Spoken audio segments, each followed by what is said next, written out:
Hello everyone, it's the Historical Gamer once again, and today we're returning to Ultimate General, but today we're actually going to be playing Ultimate General Gettysburg, which is the predecessor to Ultimate General Civil War, the game that took my channel over basically over the last 2 years. We've completed our Confederate and Union campaigns in Ultimate General Civil War, and we've moved on to Ultimate General Gettysburg, or rather moved back to Ultimate General Gettysburg. Ultimate General Gettysburg was really the first game that I believe Game Labs, the developer of both games, came out with, and it was surprisingly successful. You can see a lot of ties back in this game to Sid Meier's Gettysburg from the late 1990s. It is a game that looks at just the Battle of Gettysburg, and you follow a branching campaign based on what happens the battle before. So you fight a battle based on that result, the next battle occurs. That means you can fight a very similar battle to the Battle of Gettysburg if things occur roughly as they did, or you can fight a very divergent game where maybe the Confederates take Cemetery Ridge on the first day, Cemetery Hill, Culp's Hill, or maybe they don't. Maybe the Union have a successful defensive line further forward, or maybe they don't. And so I believe the battle can actually occur as late as July 4th. Now, I played this game originally when it first came out back in 2014, but it was still in early access when I did my campaign for it, so a lot has changed. The game is obviously much more polished. It's no longer being updated by this point, but it's still an excellent game, and I wanted to go back and take a look at it and play a playthrough of it because Ultimate General Civil War was so popular. I will say Gettysburg is a very different game. There's no sort of battle-to-battle campaign. It is much more focused, well, it is entirely focused on looking at an individual battle and seeing how that battle can unfold differently. Ultimate General Civil War, if anything, one of its weaknesses is the fact that in many cases, for example, at Second Manassas, if you counterattack the Federals early at Second Manassas, sweep them from the field, the next day comes and you're right back to where they were historically. There's limited flexibility. There's very little dynamism in the actual campaign game, whereas Ultimate General Civil War is the ultimate dynamic battle, but just limited to one fight. So you can really go anywhere in the Gettysburg battlefield and anything can happen. It does have a tendency to become a little bit of a sort of, you get a little bit of a steamroller effect. If you crush the enemy too soon, you defeat them too badly, then you can get into a situation where basically it's just kind of mopping up for the rest of the battle because casualties carry over. So you fight a battle, you inflict grave losses on the enemy, and then the next battle involves those same enemy units. Well, they're going to be just as weak as they were when you just crushed them. There's no ability for them to really come back from that. So that's one of the things that can make the game a little bit less appealing.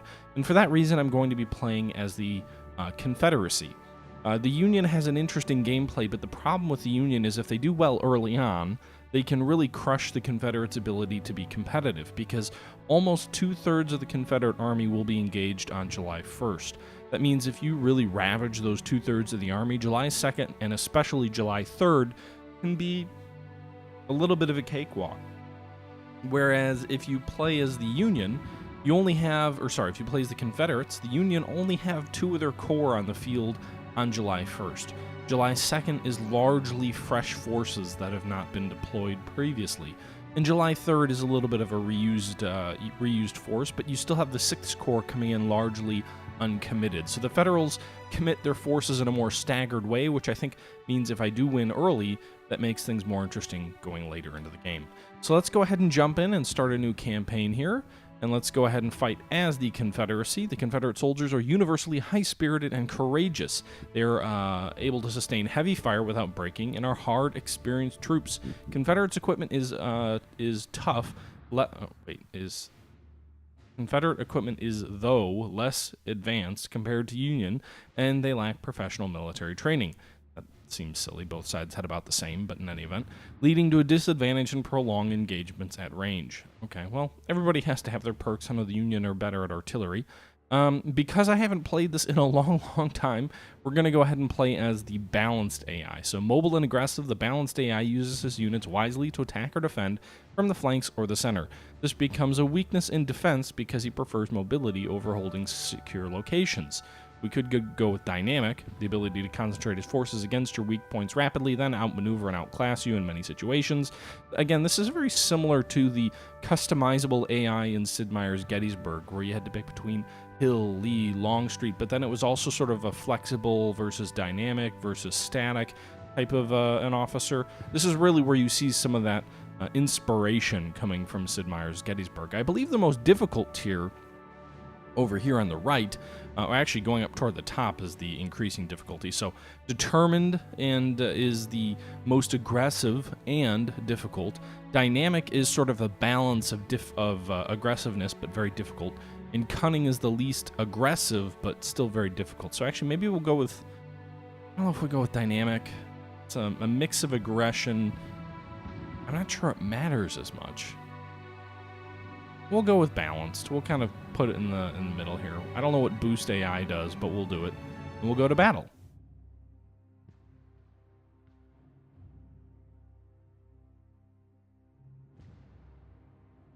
Okay, so here you go. The first scenario in Ultimate General Gettysburg. Arriving at Gettysburg, 1st July 1863, 9:30 in the morning. Union available forces at the start, 2,264 soldiers. 6 guns, expecting 9,299 reinforcements with 28 guns. The Confederates come to the field with almost twice as many men, 4,182 soldiers, 20 guns, but the Federal reinforcements likely will counter that. Additionally, 9,000 Confederates are on the way with 16 more guns. General Lee gave the order to avoid any engagement until the Army of Northern Virginia arrives. The latest reports indicate that only some local militia defends the town of Gettysburg. There is an opportunity here, General. Your mission is to capture the western ridges. You have 2 infantry brigades and 1 artillery battalion and some skirmishers at your disposal. 2 more brigades will join you, along with another artillery battalion. Serious resistance is not expected, but act with caution and hold Hare Ridge at all cost. If you manage to capture other points but lose Hare Ridge, your efforts will be in vain. Good luck, General. Go to Army details. You can see here we're part of the 3rd Corps under General Ambrose Hill. The 3rd Corps Artillery Reserve and, I believe, Heath's Division are on the field here. You can see 7,000 soldiers in Heath's Division, 4,000 in Pender's. The 3rd Corps Artillery is about 780 men, and that's what we're going into the fight with. No, we're not going to do instructions. You can see here, we're going to go ahead and pause. We can see Devon's cavalry are out here, Gamble as well.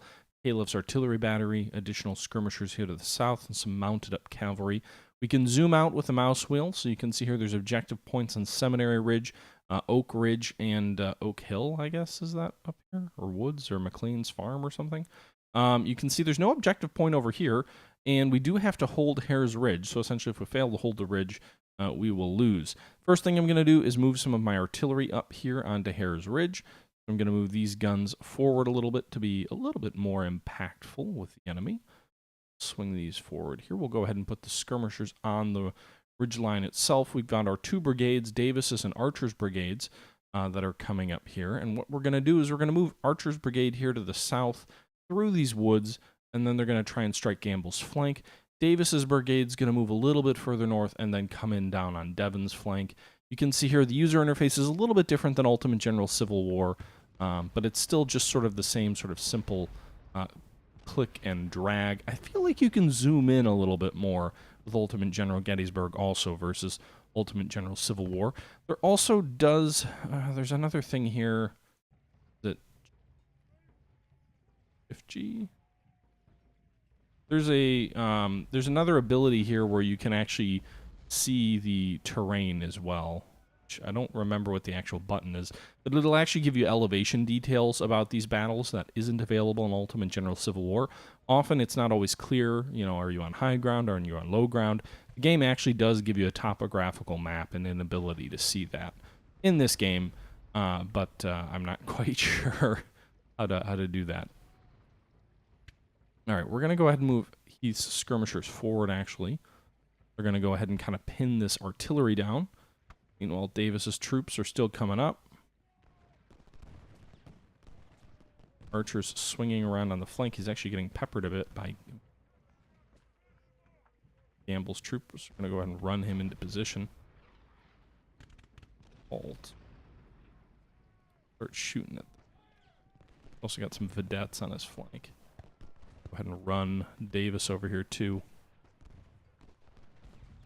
You can see this brigade has lost 60 men. It's only inflicted 12 casualties. Archer's really getting chewed up a bit. Gamble's troops are in good cover, and Archer is not. We're actually going to go ahead and have Archer fall back. Well, actually, no. Gamble's men are falling back, so we'll go ahead and press the advantage. Same for Davis. His troops will advance. Heath will also advance. It doesn't appear that McPherson's hill or ridge or whatever is over here is actually valuable in any way. So we're going to go ahead and move our artillery up to support the advance.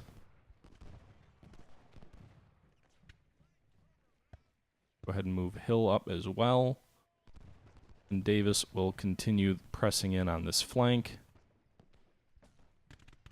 Meanwhile, Archer is trying to get into a little bit of cover here. He'll keep pressing Gamble's skirmishers. Presumably the Iron Brigade is about to come up here as the Federals fall back on Oak Ridge.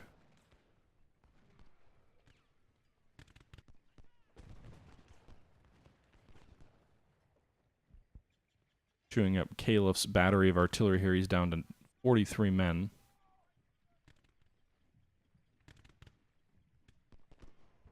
Move Archer up on the flank. You can see all these skirmishers here. Devon's skirmishers are doing some damage to Davis here. He's actually losing pretty heavy casualties here.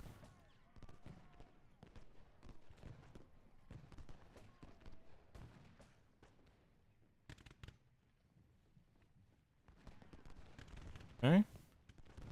Wadsworth's division is approaching from the south. Those black hat fellows, the whole Union Army must be near. So presumably the 1st Corps, there's Reynolds coming up. Evans lost over 200 men. Our troops are not doing very well in terms of inflicting casualties on the enemy. The rest of our division's forces are arriving. Davis is really our only strong brigade. You can see Cutler and the Iron Brigade are coming up here, about 3,000 enemy reinforcements.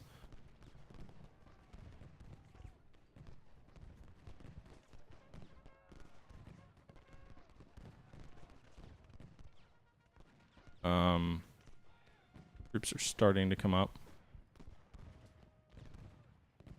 quickly. Yankees are bringing in more guns. Gonna go ahead and fall Davis back a little bit.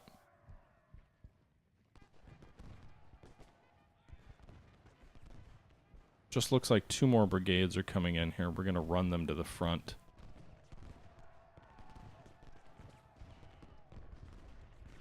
Archer's in good cover. Davis is in the open.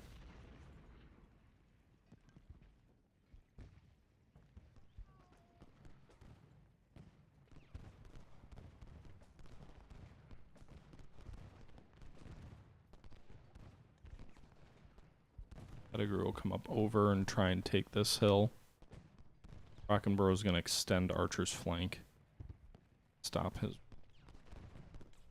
Going to run his troops out of condition here. Although they're still in reasonably good shape. Yep, Pixel, we just got started, so welcome.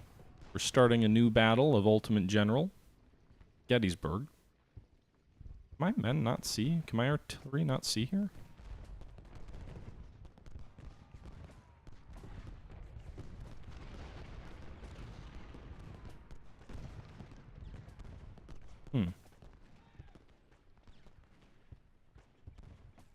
The other thing is this game gives you a little bit more granularity and control over how your troops are equipped, for example, or at least in terms of the weapons they're firing. You can see you can issue orders to use shell, canister, or solid shot.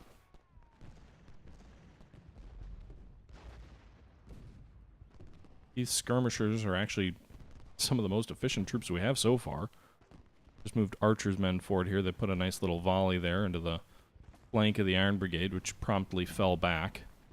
Davis is getting shot to pieces for really no avail. 600 casualties, only 85 inflicted. Pettigrew's going to go up over the flank and try and take Oak Ridge. If we take Seminary Ridge early, that really changes the complexion of this battle quite substantially.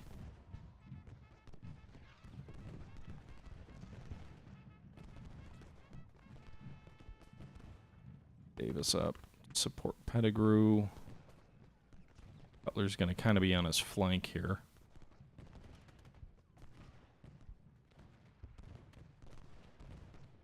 It up as well on this other flank. Move actually a couple of batteries up here, hopefully to fire into the Federal flank. I don't know exactly if it'll work this way, but we'll try that. These guns into kind of this open field here where Heath's skirmishers are getting torn to pieces.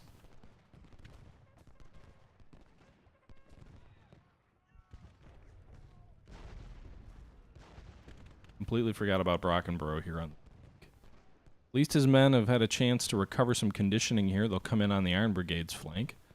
Just as the Iron Brigade's finished off Heath's skirmishers, they'll switch their fire to Archer, but they're going to have another 1,100 muskets firing into their flank. Pettigrew, let's go ahead and advance a bit through Oak Ridge. Davis is in some decent cover here. His morale is pretty low, which is understandable. He's lost about a third of his force. Archer's morale is actually very high. He's been resting in that wood line there. Brockenborough's morale is mediocre here. I think they're targeted to that effect. The Iron Brigade's lost about 20% of its force here. And Brockenborough slaughtered here. Kintosh's batteries arriving on the field. Like the Union Army is closing to attack us. Doubleday's division is spotted approaching from the south. Additional Federal troops. 2 brigades among that are doing fine are up here in the north. Davis and Pettigrew. Really Pettigrew. Davis is suffering world of hurt too. Doubleday's coming up here, so it'll be more Federal infantry. Hender's arriving. Field. We'll get a nice, big, fat infantry division. Hender's division, I believe, was the largest in Hill's Corps. If not the largest, it was certainly a very capable force. We'll bring them forward.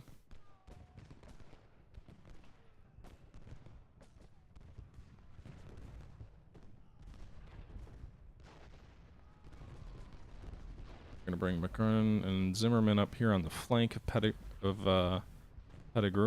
Can advance a bit. Brockenborough's streaming backwards. Iron Brigade's charging, goddamn.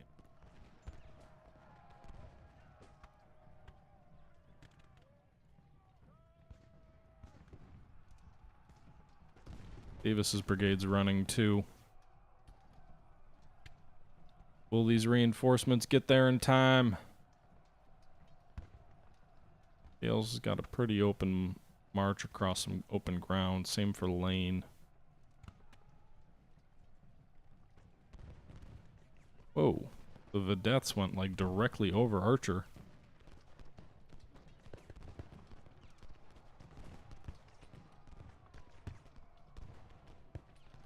Alright, Lane.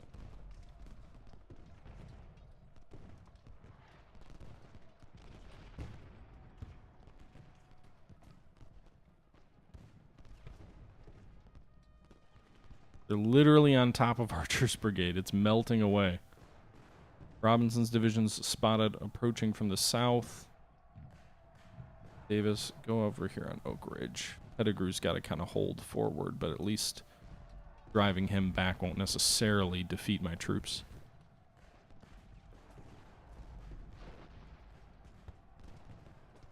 Archer held strong. Wow. Man, Archer, I usually remember Archer's brigade being not that impressive in the Ultimate General Civil War days, but he held his own there. Pettigrew's division's always the one that's the brigade is always one of the strong brigades. Gales will come up on Pettigrew's flank. Perrin will advance. Lane's gonna advance past Archer. Brockenborough will advance to the south. Do we have another division commander over here somewhere? No? Nothing? A battery of artillery, I guess.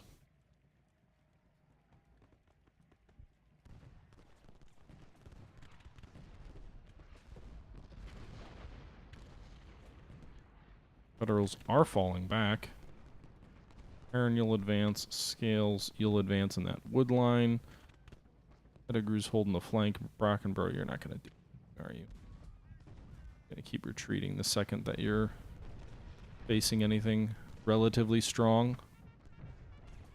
Now, the Bucktail Brigade and Paul are going to have their flank kind of in the air a little bit to Scales and Perrin. Both have some strong brigades here.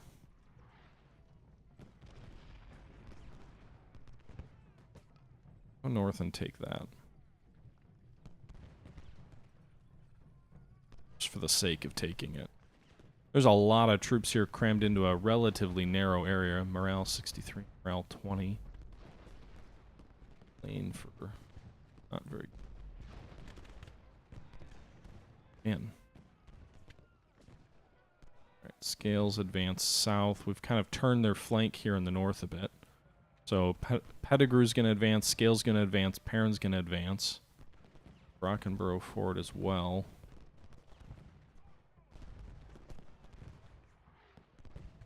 We're winning at Oak Hill. So we took Oak Hill. Davis's brigade, which is somehow only has 11 morale despite, you know, I mean, I get he's lost a lot of men, but still.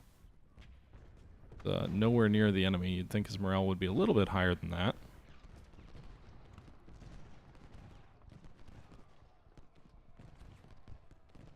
Keep cruising their flank. And Hill comes south. Maybe you can give a little bit of a morale boost to some of these troops. Catching them a bit of in a little bit of a vice. Our artillery's kind of left behind here. That's fine. Hope. Put these guys on a bridge. Keep advancing this artillery down the flank. So we're winning at Seminary Ridge as well.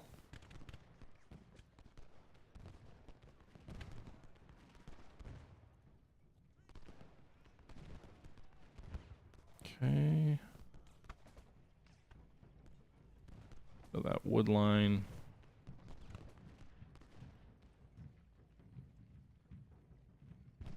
We're losing quite a few men. I think the challenge in this fight is going to be that we're losing a lot of men.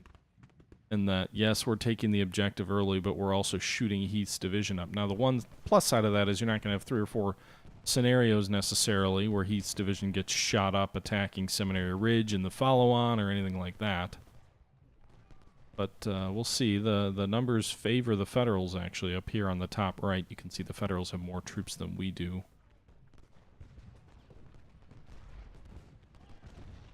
Pettigrew is all back there. Getting shot up pretty good by the troops that are in the town. The town provides some very good cover.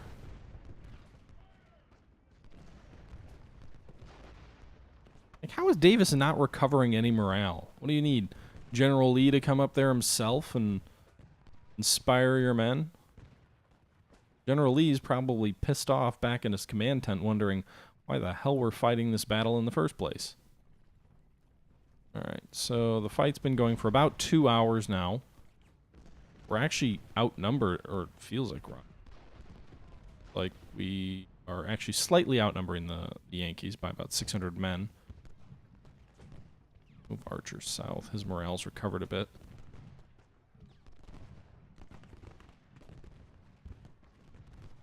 Pettigrew's fallen back a bit. Now I can engage with Baxter here in the open. Baxter's focusing at McGraw's artillery, actually. Really paying attention to that. Got that unit shot up. We'll bring Davis forward a bit so he can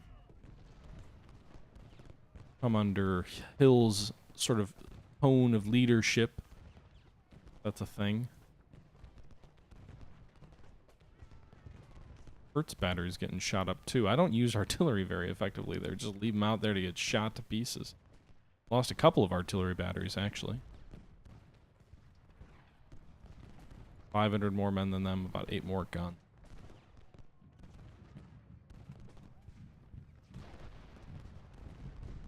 You're shooting at Zimmerman's battery too. Why don't you fall back there, Zimmerman?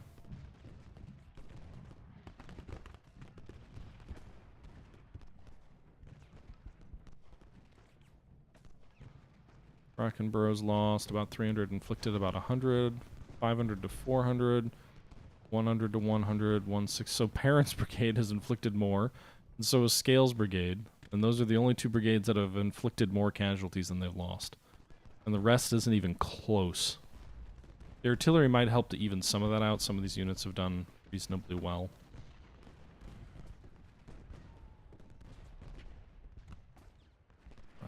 Going back, Archer's moving in in his place. Turn south.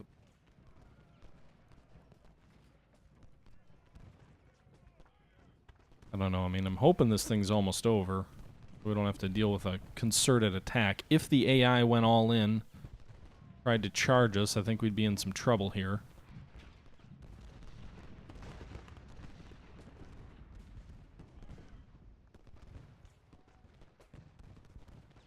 Okay. We're almost to noon on July 1st, so I got to imagine this scenario is going to end soon. Maybe at noon in 3 minutes.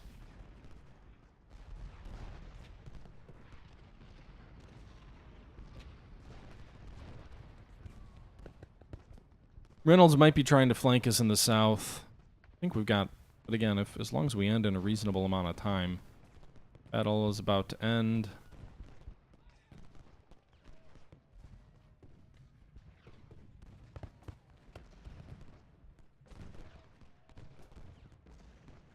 Okay. So we're about to end this fight here. You can see the countdown going on up here. They could extend that countdown if they attacked one of these victory points here. But, doesn't look like they're going to have the time to do that. So this is a bloody, bloody fight. Pettigrew's getting driven back. Lost almost 1,000 men. Alright, so epic victory for us. Doesn't feel like one. We lost about 4,000 men. The enemy lost 2,500, but we did take every single objective. We drove them off their victory points despite losing heavy casualties. And, it is what it is, I suppose. The Iron Brigade did lose heavily. They lost over 1/3 of their men. They've got less than 1,000 men left. Cutler's Brigade also lost over 500 men. They have less than 1,000 left. So 2 of the best brigades in the Union Army are shot to pieces. So we'll see how all this plays out in the coming battles. But our first battle in Ultimate General Gettysburg is a victory. Bloody one at that, but a victory nonetheless. All right, that's going to do it here for the first part of this brand new series looking at Ultimate General Gettysburg. In the first battle, we lost more than the Federals, but we did drive them off those ridges. So we successfully took Oak Ridge, Oak Hill, and Seminary Ridge, and we are presumably now going to be advancing on Cemetery Ridge and Cemetery Hill, and perhaps Culp's Hill as well. Sort of that historical Federal horseshoe is within reach within the early hours of July 1st, the first day's Battle of Gettysburg. We'll see if those hills become a hill too far, if you'll pardon the bridge too far pun.